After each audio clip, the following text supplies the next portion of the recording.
he'd probably be dancing in the governor's ballroom. So. Does he? I hope to find out. Down the street. So. All right. So at any rate, without me taking any more of the time, Mr. Tancredo.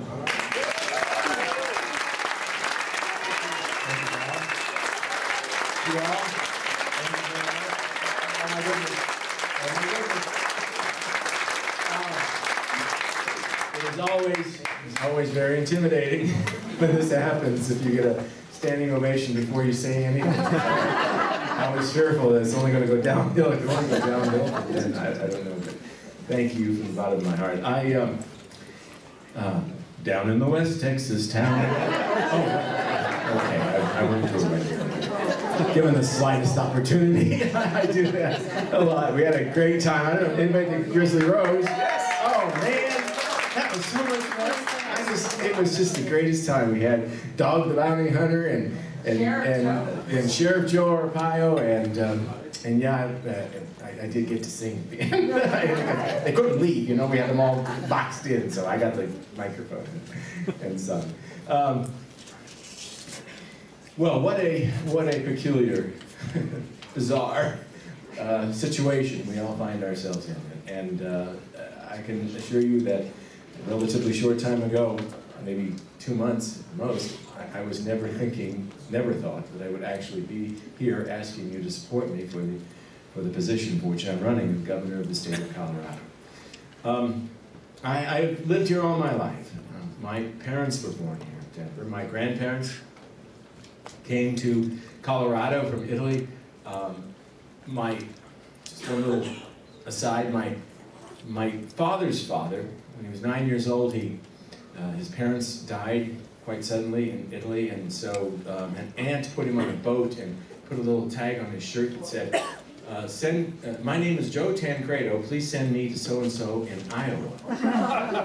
So they put him on the boat, send him over. Of course, he gets here, can't speak English, nobody here. They said, where's your parents? Dad, you can't speak English? No, there's nobody here to pick you up? No, well, we're going to send you back, because there's nobody here. You're 9 years old, you can't.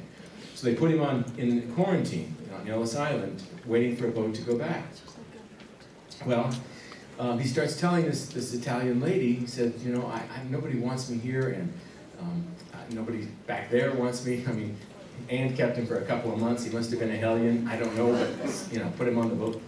And so the woman says, well, I think I can just sign for you, Joe, and get you over to New York City. And so she did. That's all it took, and she got him from New York City from Ellis Island to New York City, at which point she said, good luck, Joe. I think Iowa's that way, because the ocean's this way, so good luck. Well, 2.5 years later, he ended up here in Denver, Colorado. Walked most of the way, always said there was always people going, this is 1894, so there were people coming across a lot of the time. I worked at wherever a farmer would put me on. Anyway, so I knew my grandfather. He died when he was 94 years old. He had a little store on 40th and Zuni, and they lived behind it. And we'd go over there on Sunday, and I said to him, remember one Sunday I said, Grandpa, what happened to Iowa? And he goes, I got here, I took one look at the Rocky Mountains. I said, if Iowa's past that, the hell with it.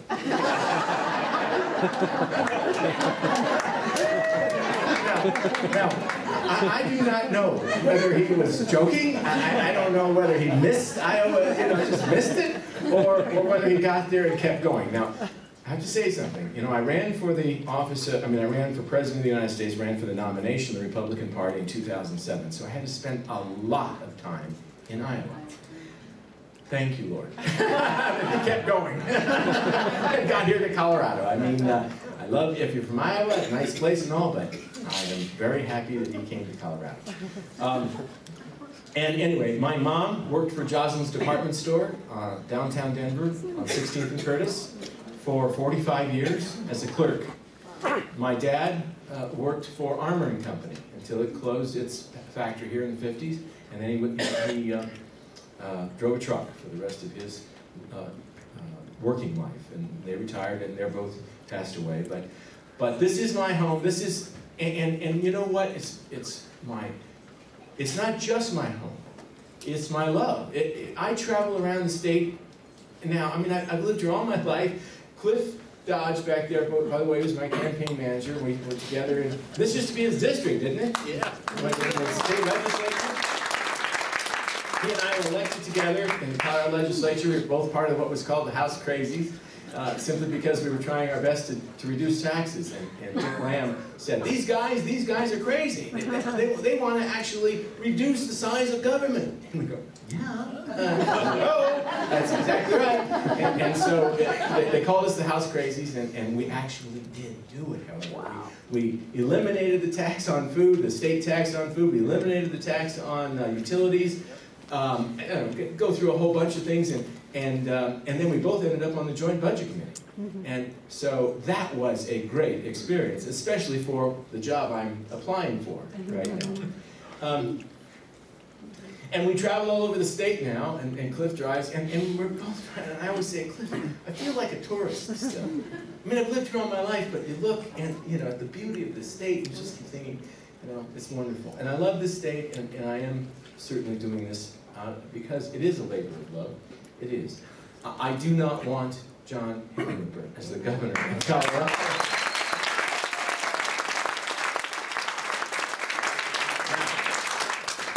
Bob mentioned the latest poll. Well, you've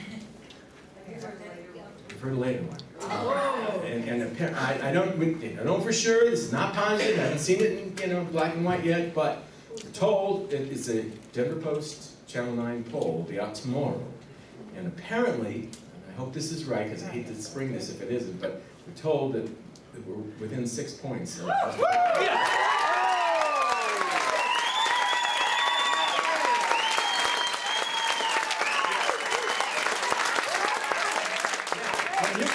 When you consider that, what, 3 weeks ago or so, I think I've gone up about 30 points. And at this rate, this election's over within a week.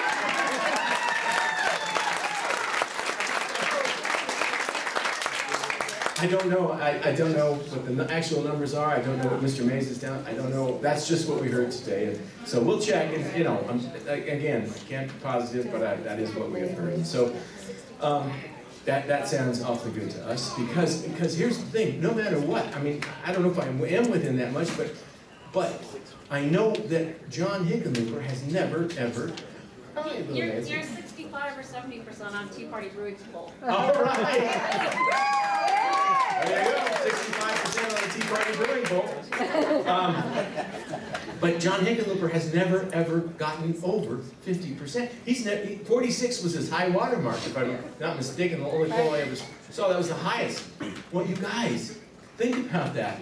At this point in time, considering what's happening inside the Republican Party and, all of the, you'd say he'd be at 60%, but he's not. And this is a really important fact, because when he isn't there now, as time goes by, it usually works this way, that the people who are identifying themselves as undecided will break against him. I mean, that's generally the way, because he would be considered right now like an incumbent. I mean, it's Ritter, Hickenlooper, and so it's possible that we have something in the making here that is historical. I'll tell you, it's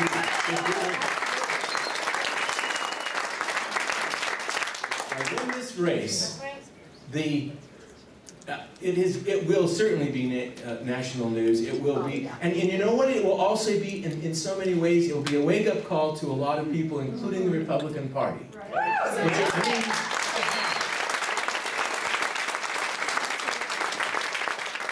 have been a Republican, for 40-some years. I can't tell you I've always had the best relationship with the party, as you may recall. The little statement like, don't ever darken the doorstep of the White House. Something like that. And, yeah, well, because I